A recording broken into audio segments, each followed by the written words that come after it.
you're comfortable. Yeah, what we're going to do, I'm going to talk just a little bit in form of introduction, how we got here, those type of things. So I just want to set the stage, and then Phil's going to ask you questions as it flows, but principally about you. This is your story. It's wonderful. Lillian Gobitas Klose, what a thrill for Phil Donahue and I to be here. I am the one with the thrill. And the backdrop of this is the Robert Jackson Center, of which I am the president and the founder. We are very conscious about the legacy of Justice Jackson, and one of the big parts of his legacy is his opinion that he wrote in West Virginia versus Barnette. And a few years ago, we had the privilege of having the two Barnette sisters come to Jamestown, New York, together with scholars, Sean Francis Parker, together with the Robert Jackson biographer, and a law clerk from Harlan, Justice Harlan Stone's clerk, who was there during the Barnette case. And this was about 5 years ago. Thereafter, and it was wonderful, it was filmed by C-SPAN, just so exciting. Then, a year afterwards, we had a guy named Phil Donahue. You may have heard of him. Came to the Jackson Center, and we had a chance to get in to talk to him about his thoughts about Jackson. And he talked about a lady named Lillian Gobitas. He talked about Barnette's. He talked about Justice Jackson with a great deal of passion. Then, to put this all into perspective, just a few months ago, while on the street corner in Jamestown, New York, a fellow member of the Kingdom Hall in Jamestown came up and thanked me for putting on the Barnette program, and he made the terrible mistake of saying, "Is there anything I can do for you, Greg?" That was a mistake, because I said, yes, there is no Barnette case if there wasn't a Gobitas case. And the Gobitas case is extremely important. I would like to know if Lillian Gobitas is still among us. And John Lanetta sought you out, which led to you and me having a conversation, and you graciously inviting us down here to come and talk about this. And so to me, it's just exciting, and what was really more exciting is when I reached out to this guy named Donahue. He said, yes, I will come and join you, Greg, to be part of an opportunity to meet you and perhaps fulfill an invitation which Phil had extended to you, as I understand it, maybe 20-some years ago, to go on to his show, which you were unable to do because of your husband's condition. So here we are, April 30th, 2010, Jonesboro, Georgia, having a chance to meet Lillian Gobitas Klose. And I'm just so thrilled to make it all happen, as there's the full cycle has just occurred. So thank you for inviting us, and I speak for Phil. And I know we have lots of questions to ask about you and your life, but your life is really as an exemplar. So thank you for letting us be here. Thank you. I love it. Well, it was easier to book President Reagan than it was you. So I've paid my dues. I waited long enough now, Mrs. Klose. Lillian, please. How shall we begin? Let me first tell you, when I first became aware of the Jehovah's Witness drama that took place in the 40s, I was just overwhelmed by the courage of your people. I mean, the cops beat you up. The police would join the American Legion and confront witnesses coming in from out of town and physically beat them up. I've read stories of children, not your case, but in other schools, of being beaten by the teacher. Salute this flag. And they beat the kid. How old is he? 3rd grade, 5th grade? And he wouldn't salute. How do you explain this courage? I mean, you were persecuted as no one else certainly at that time, you couldn't walk down the street. People threw stones at you. Tell us about that. Well, we feel that Jehovah gave us the courage, that's for sure.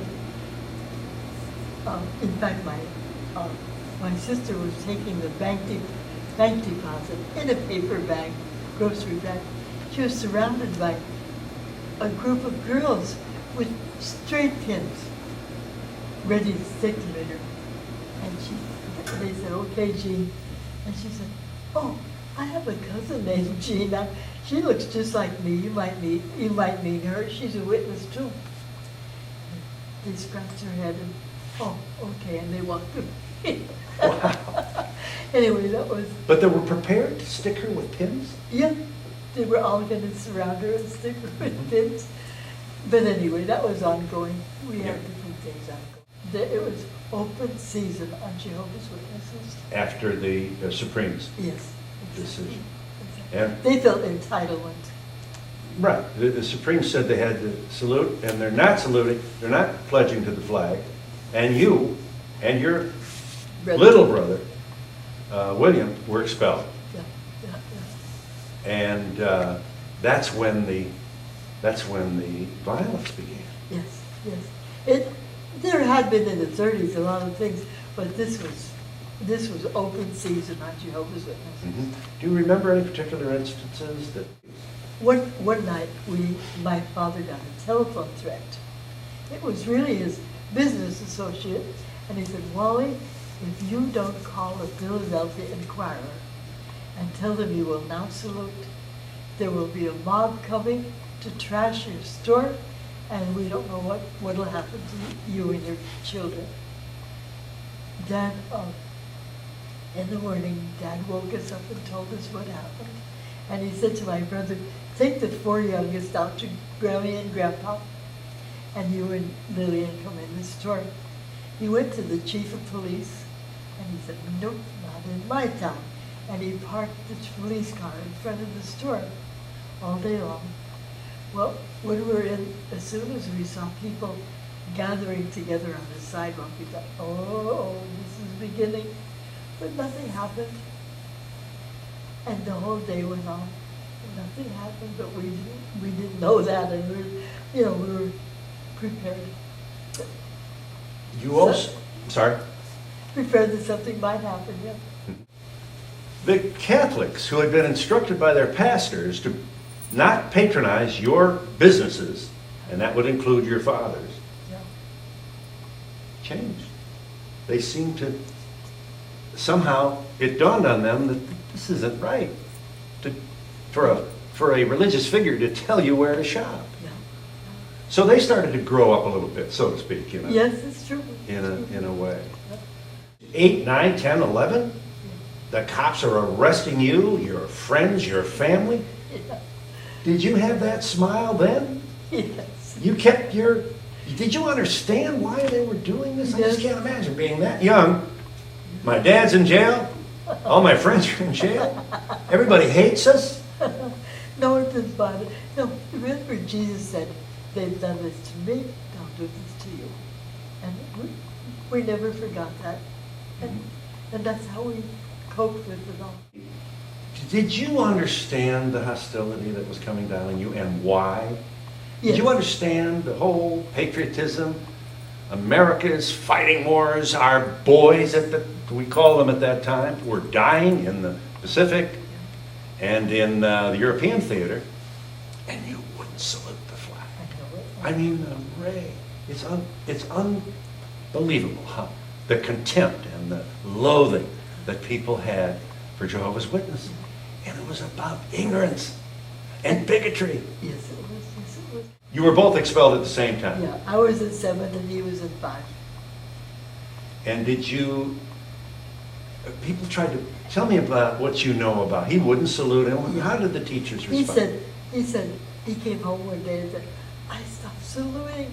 And I stopped saluting. Yeah. It was kind of a declaration of pride, huh? yes.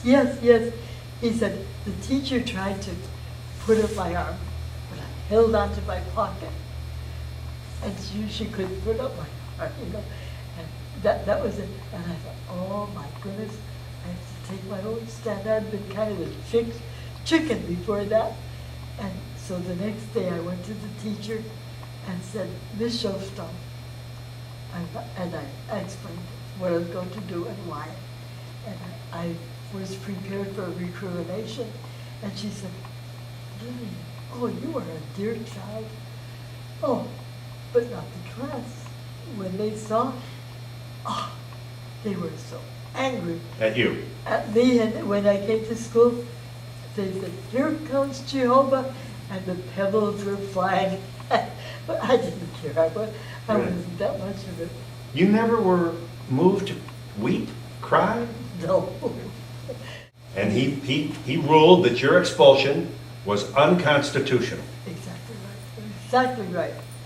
Well, Rodowich wouldn't have any of that. Superintendent of schools, Deal yes. the case. So in the appellate court. He takes it to another level of... Yeah. Mhm. And there were 3 judges in that one.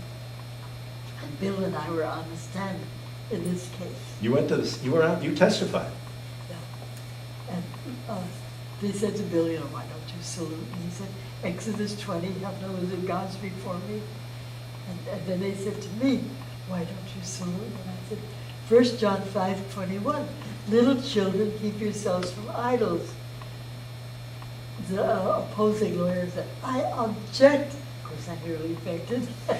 But anyway, Judge Maris, the 3 judges. You fainted because why would someone object to your belief? I know, I thought everything's going our way rather than now. And, but the judge says, overruled. That was very nice. 2 lower court decisions were for you. Yes, and we felt so confident. So when Rodham says, I'm taking it to the Supreme Court, piece of cake. Doesn't matter. We've already won at the lower court level. Yeah. Okay. So one day, Mother and I were working in the kitchen, and Bill and Dad were downstairs in the store working, and there was a newscast in Washington today in the Flagsville case. I said, there was a ruling of 8-1 against Jehovah's Witnesses. You first heard about that on the radio, or? Okay, go ahead. Oh, I couldn't believe it. We ran downstairs to the store and told Bill and Dad they were equally aghast. And after that, that's when it was open season on Jehovah's Witnesses. Now let's go again.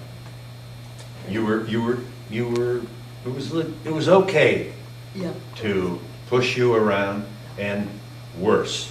Yeah. Now, we have two lower courts saying this is unconstitutional. If you don't want to salute, you shouldn't have to salute. Yeah. The Supreme Court votes 8-1 against the lower court. And then with the Barnette, we went to Washington and Second case, Barnette, second yes. case. And nobody thought to introduce that. I'd never met the Barnettes, only a lot of telephone conversations. Same story. The Barnetts, same as you. Same, yeah. And they were delightful, very nice. I talked to them yesterday on the phone. We're all getting old, pains and aches and all. Anyway, very, very fine. And and we never got to meet them. But anyway, Hayden Covington argued that case. Hayden Covington being your lawyer. Yeah. The lawyer arguing for the witnesses. Yes. In both cases, huh? No, Rutherford and Oh, right. That's right. He was a lawyer. So. Yeah. And so it was in West Virginia, Barnette, West Virginia, that Covington was your lawyer. Yes. And you were there for that. Yes. And did you know that the sisters were sitting in the same atrium as you? I should have figured that out and said, introduce us. Yeah. But anyway, very shy. Did you get a sense when you were watching that Barnette case, having remembered what was the quiet reaction to Rutherford, what was the reaction to Covington during that Barnette case? Was it different? It was a little more, Justice Jackson, there he was. You remember, did he read the decision? Yeah. You remember when you first realized that you won? I mean, you were 20-something then. Yes, 20. What do you recall about what came back from the bench? I mean, do you remember any moments or something maybe one of them said? Just we were very, very glad. And then that opinion that Justice Jackson wrote was beautiful. Oh, my goodness. And it was on Flag Day On Flag Day? in 1943. You must not make for yourself a carved image or a form like anything that is in the heavens above, or that is on the earth underneath, or that is in the waters under the earth. You must not bow down to them, nor be induced to serve them, because I, Jehovah, your God, as a God, exacting exclusive devotion. Exactly right, exactly right. In, And what our Emmanuel said, that the stars represent the stars in heaven, and the stripes represent the rays of the sun. you know, I'm still kind of bedazzled by your smile after what you've been through. You know, you had to have your times of crying, of hanging on to. There were times we were scared, yes, but I don't remember crying. You never cried. No. Mrs. Klose, I have committed to memory this wonderful passage in Robert Jackson's decision for the majority. If there is any fixed star in our constitutional constellation, it is that no official, high or petty, can prescribe what shall be orthodox in religion, nationalism, politics, or any other matter of opinion.